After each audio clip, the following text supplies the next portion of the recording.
أعوذ بالله من الشيطان الرجيم. بسم الله الرحمن الرحيم. الحمد لله وكفى والسلام على عباده الذين اصطفى اما بعد. امام بخاری رحمۃ اللہ علیہ نے ام المؤمنین حضرت ام سلمہ رضی اللہ تعالی عنہ جو نبی علیہ السلام کی زوجہ محترمہ ہیں ان سے نقل کیا ہے، کہتے ہیں کہ شکوت الی رسول اللہ صلی اللہ علیہ وسلم انی اشتکی، میں نے عرض کی اللہ کے رسول میں بیمار ہوں. فقال طوفی من وراء الناس وانت راکبۃ فطفت من وراء الناس، تو آپ نے ارشاد فرمایا کہ تم سوار ہو کر لوگوں سے ہٹ کر دور ہٹ کر طواف کر لو، تو میں نے لوگوں سے ہٹ کر طواف کیا. عورتوں کے مسائل اور ان کی خصوصیات کا ذکر چل رہا تھا، تو اما جان کے اس بیان کردہ اس روایت سے دو مسئلے معلوم ہوئے کہ اگر کوئی شخص چلنے کی صلاحیت نہ رکھتا ہو، بیمار ہو، لاغر ہو، کمزور ہو، اور بیماری کی وجہ سے وہ پیادہ اور پیدل طواف نہ کر سکے، تو اس کے لیے سواری پر، ویل چیئر وغیرہ پر طواف کرنا جائز ہے. پھر دوسری بات یہ کہ آپ علیہ السلام نے ان سے فرمایا کہ تم سواری پر بھی سوار طواف کرو، تو کنارے پر کرو، لوگوں میں اور مجمع میں اور بھیڑ میں مت گھسو. تو آج بھی جو لوگ ویل چیئر پر طواف کرتے ہیں وہ مجمع سے ہٹ کر چلیں، اس لیے کہ ویل چیئر مجمع میں جب چلے تو بعض اوقات اس کے پائیدان پیدل چلنے والے لوگوں کو زخمی کر دیتے ہیں. تو اس سے بچتے ہوئے جو راستہ متعین کیا گیا طواف کے لیے ویل چیئر کا، اس پر طواف کریں. تیسری بات یہ بھی کہ آپ نے ان سے فرمایا کہ طوفی من وراء الناس، لوگوں سے ہٹ کر دور رہ کر طواف کرو. معلوم یہ ہوا کہ عورتوں کے لیے طواف میں مجمع کے اندر گھسنا، بھیڑ میں گھسنا یہ جائز نہیں، بلکہ نفلی طواف اگر ہو اور بھیڑ کے ساتھ متبھیڑ ہونے کا اندیشہ ہو تو پھر نفلی طواف کو مؤخر کرے، اور واجب طواف یا عمرہ کا طواف یا حج کا طواف کرنا ہے تو اس میں بھی مجمع سے ہٹ کر طواف کرے، لوگوں میں نہ گھسے. یعنی نہایت اہتمام کرے، احتیاط برتے کہ لوگوں سے اس کا جسم نہ چکرائے اور لوگوں میں اور مجمع میں بھیڑ میں نہ گھسے. جب اپنی طرف سے پوری کوشش کر لی تو پھر جو چیزیں اس کے اختیار میں نہیں وہ قابل معافی. پھر ایک اور مسئلہ جو معروف بھی ہے، حضور علیہ السلام کی حدیث سے بیان بھی ہے، امت کا عمل بھی ہے. چنانچہ امام ابو داود نے جناب عبداللہ ابن عباس رضی اللہ عنہما سے اللہ کے رسول صلی اللہ علیہ وسلم کے ارشاد نقل کیا ہے کہ لیس علی النساء الحلق انما علی النساء التقصیر. آپ نے فرمایا کہ عورتوں پر سر مڈانا نہیں ہے، گناہ ہے، ان کے لیے تو بال لمبے رکھنا ہے. عورتوں پر تو صرف چوتھائی پورے سر کے بالوں کو 1/4 حصے میں تقسیم کر کے انگلی کے پور کے بقدر کترنا ہے. جنت کی حوروں کا یہ نغمہ ہے، سبحان من زین الرجال باللحا والنساء بالذوائب. پاک ہے وہ ذات جس نے مردوں کو خوبصورت بنایا لمبی داڑھیوں سے اور عورتوں کو سر کے لمبے بالوں سے. یہ عین فطرت ہے. آج کم قسمتی سے لوگ اس فطرت کو مسخ کرنے کے در پہ ہیں، عورتیں بال چھوٹے کرنا چاہتی ہیں، مرد داڑھی کٹوانا چاہتے ہیں، دونوں ناجائز۔ بہرحال عورت کے لیے حلق نہیں قصر ہے، اور قصر کا طریقہ یہ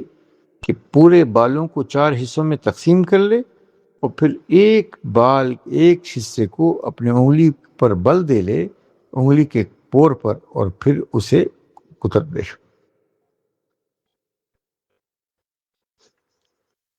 اب ایک اور مسئلہ جو عورتوں کے ساتھ ہی خاص ہے، اور وہ یہ ہے جس کو امام بخاری اور امام مسلم رحمہ اللہ نے نقل کیا سیدہ کائنات حضرت عائشہ صدیقہ رضی اللہ تعالی عنہ سے، کہتی ہیں خرجنا لا نرى الا الحج، کہ ہم حج کے ارادے سے نکلے، فلما كنا بصرف، کہ ہم جب مقام صرف پر پہنچے، حستو تو مجھے حیض شروع ہو گیا، اور مجھے یہ ڈر ہوا کہ اس کی وجہ سے کہیں میرا حج ہی نہ رہ جائے، اس لیے مجھے رونا آیا۔ فدخل رسول اللہ صلی اللہ علیہ وسلم وانا ابکی، حضرت صلی اللہ علیہ وسلم جب میرے پاس تشریف لائے تو میں رو رہی تھی۔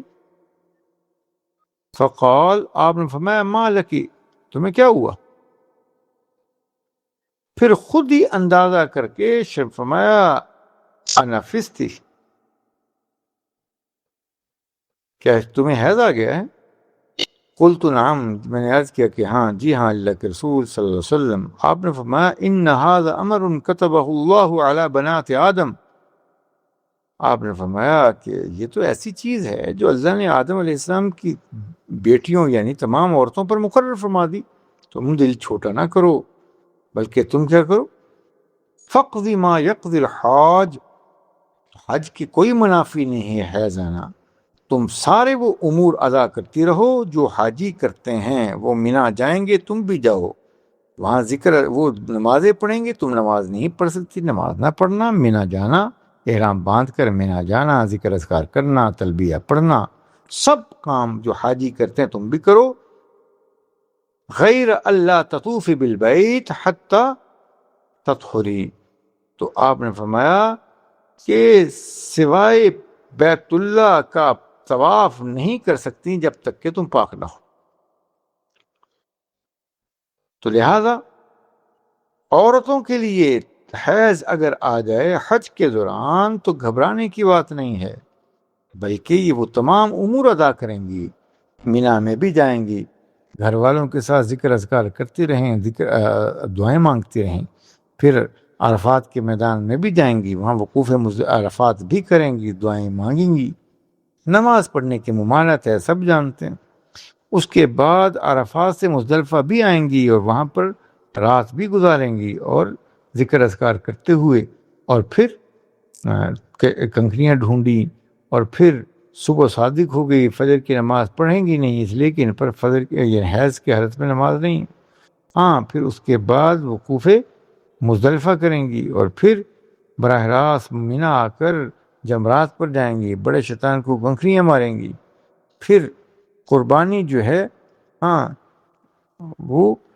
قربانی کروا لیں گی اور خود بھی ذبح کر سکتی ہیں، اور پھر جب ذبح کسی نے کر دی یا ہو گئی تو اس کے بعد سر کے بال مونڈیں گے مرد، اور عورتیں کتریں گی، یہ سارے کام کریں گی۔ طواف زیارت تب کریں گی جب یہ حیض سے پاک ہو جائیں گی۔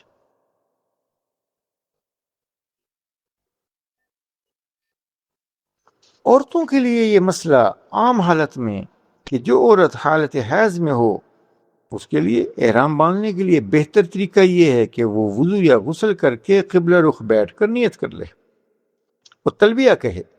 بس احرام کے نفل نہیں پڑھے گی، دعا مانگ لے۔ عورت کو حج کے، میں پہلے بھی بیان کر چکا کہ حیض میں حج کے تمام افعال کرنا، یعنی وقوف عرفات، وقوف مزدلفہ، کنکریاں مارنا، یہ سب جائز ہے، صرف طواف کرنا منع ہے یا نمازیں پڑھنا۔ اور یہ جو طواف زیارت کا ایک خاص وقت ہے کہ 10 کی صبح سے سارا دن ساری رات، 11 کا سارا دن ساری رات، 12 کی مغرب سے پہلے تک کرنا ہے، اگر کوئی شخص نہ کر سکے ان مقررہ وقت میں تو پھر بھی اس کو کرنا ہے، لیکن اس تاخیر کی وجہ سے اسے جو ہے دم لازم آئے گا۔ لیکن عورت کے لیے یہ کوئی وقت قید نہیں، اگر حیض ہے ان دنوں میں تو جب حیض سے پاک ہوگی تو پھر ان دنوں میں طواف کر لیں، کوئی دم نہیں اس پر۔ اب جو عورتیں حالت حیض میں ہوں اور ان کا واپسی کا سفر درپیش ہو تو ان کے لیے اور طواف زیارت نہ کیا ہو تو اپنے ٹکٹ کو اس کو ایکسٹینڈ کرائیں اور اس کو جب تک کہ طواف نہ کر لیں۔ بہرحال مسئلہ یہ بھی ہے، یہ بیان کرنا مجبوری ہے، اور وہ یہ کہ اگر کبھی اللہ نہ کرے کوئی سی عورت نے مجبوری ہوئی حکومتی پابندیوں کی وجہ سے، یا خاوند یا گروپ کی روانگی کی تاریخ تبدیل نہ ہو سکتی ہو، یا وہاں پر مزید ٹھہرنا ممکن ہی نہ ہو، اور کوئی صورت نہ ہو سوائے اس کے کہ حیض کی حالت میں ہی طواف کیے بغیر چانا نہیں، تو ایسی صورت میں یہ عورت اپنے آپ کو حیض کی حالت پاک اپنے لباس اچھی طریقے سے خون وغیرہ سے رکاوٹ کا سبب بنے، اچھے طریقے سے کوئی چیز لنگوٹ وغیرہ کس کر ناپاکی کی حالت میں اگر طواف کر لے تو طواف تو باہر ادا ہو جائے گا، لیکن استغفار کرے گی، اللہ سے معافی مانگے گی، اور ایک بڑا جانور گائے وہ حدود حرم میں ذبح کرانا ہوگا، کیونکہ طواف زیارت پاکیزگی کی حالت میں کرنا لازم ہے، اور ایسی صورت میں جبکہ یہ ناپاکی کی حالت میں اس نے طواف کیا تو گناہ گار ہوئی، لیکن مجبوری کی صورت میں انشاءاللہ استغفار کرے گی، اور پھر مجبوری کی صورت میں استغفار بھی کر لے اور پھر بڑا جانور ذبح کر کے اپنی اس کمی کا مداوع کر لے۔ اسی ضمن میں یہ مسئلہ بھی ذہن میں رہے، کچھ بچیاں دوائی استعمال کرتی ہیں عورتیں، تو اگر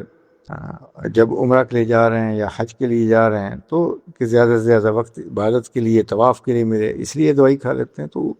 اگر تو کوئی دیندار ڈاکٹر اس کی باڈی کنڈیشن کو دیکھ کر سمجھے کہ ٹھیک ہے تو اچھی بات ہے، کھانے کی گنجائش ہو سکتی ہے، بہرحال یہ تکلف ہے۔ صحابیات کے ساتھ یہ معاملے رہیں، کسی نے ایسا اہتمام نہیں کیا، بلکہ حضرت عائشہ کا ہم بیان کر ہی چکے کہ حیض کی وجہ سے حج سے پہلے عمرہ نہیں ہوا۔ حضرت صفیہ جو حضور کی زوجہ محترمہ ہے، حیض کی وجہ سے وہ طواف وداع نہیں کر سکی، تو لہذا ان تکلفات میں نہ پڑے۔ لیکن بہرحال اگر دوا کھا لی، کوئی مجبوری ہے، حج کے نظم میں فرق پڑنے کا اندیشہ ہو کہ روانگی کے وقت حیض شروع ہو گئے ہوں، یا سیدھا مدینہ منورہ جانا اور مدینہ کا پورا قیام ہی حیض میں گزر جائے، یا پہلے مکہ گئے تو حیض کی وجہ سے عمرہ ہی نہ کر سکے، ایسی حالت میں مدینہ منورہ جانا ہو تو احرام بہت طویل ہو جائے، تو صرف عمرہ کے لیے جانا ہے تو ایک ہفتے کے لگ بھگ جو ہے ٹھہرنا ہو اور اس کو وقت ہی نہ ملے عمرہ کرنے کا، تو ایسی صورت میں اگر پہلے دوائی کھا لے احتیاط کے طور پر تو دوائی کھانے میں کوئی حرج نہیں ہے، لیکن بلا وجہ دوائی نہ کھائے، صرف تکلف سے یعنی برتنا ہے۔ ہاں اگر مجبوری ہے جو میں نے عرض کر دی تو پھر یہ کھائی جا سکتی ہے دوائی۔ اللہ ہم سے راضی ہو، دین سیکھ کر عمل کرنے کی توفیق عنایت فرمائے۔